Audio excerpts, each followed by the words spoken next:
ఏప్రిల్లో నెయ్యి కల్తీ జరిగిందని ఆరోపించాడు. ఆయన ఆరోపించడానికి ఆధారం ఏంటి? నెయ్యి ఎక్కడ కల్తీ జరిగింది? కల్తీ జరిగిన నెయ్యితో లడ్లు ఎక్కడ తయారు చేశారు?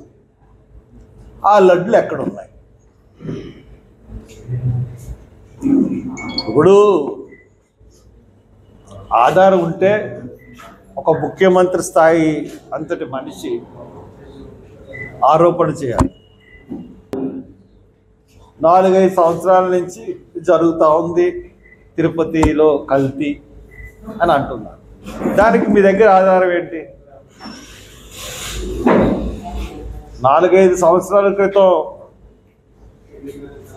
ఒక ల్యాబ్ రిపోర్ట్స్ అన్నా మీ దగ్గర ఉండాలి. సంవత్సరం క్రితం ల్యాబ్ రిపోర్ట్స్ అన్నా ఉండాలి. లేదంటే మీరు ఎక్కకముందు, పదవి ఎక్కకముందు ల్యాబ్ రిపోర్ట్స్ అన్నా మీ దగ్గర ఉండాలి. మీరు పదవి ఎక్కిన తర్వాత మీరు ల్యాబ్లో చేయించిన నెయ్యి దాంట్లో కల్తీ జరిగిందని చెప్పి ఆపేశారు. మార్చిలో టెండర్లు పిలిచారు, ఏప్రిల్లో టెండర్లు కన్ఫర్మ్ చేశారు, జూన్లో సప్లై చేశారు.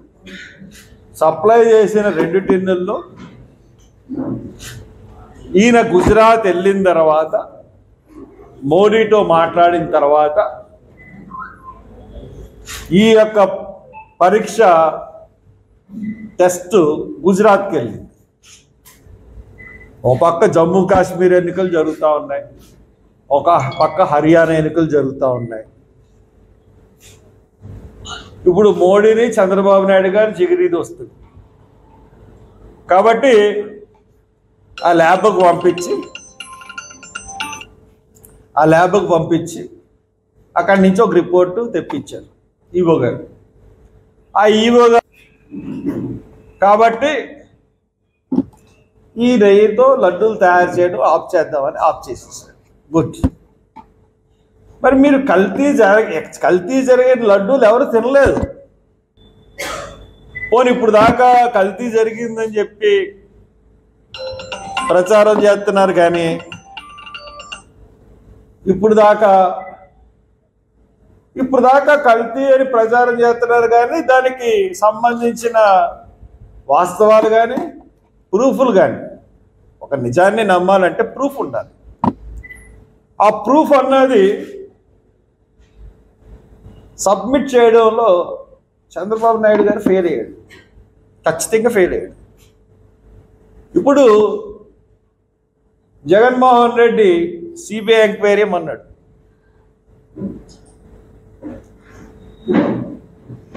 నువ్వు సిట్టేగా వేస్తానని ఎందుకు అంటున్నావు?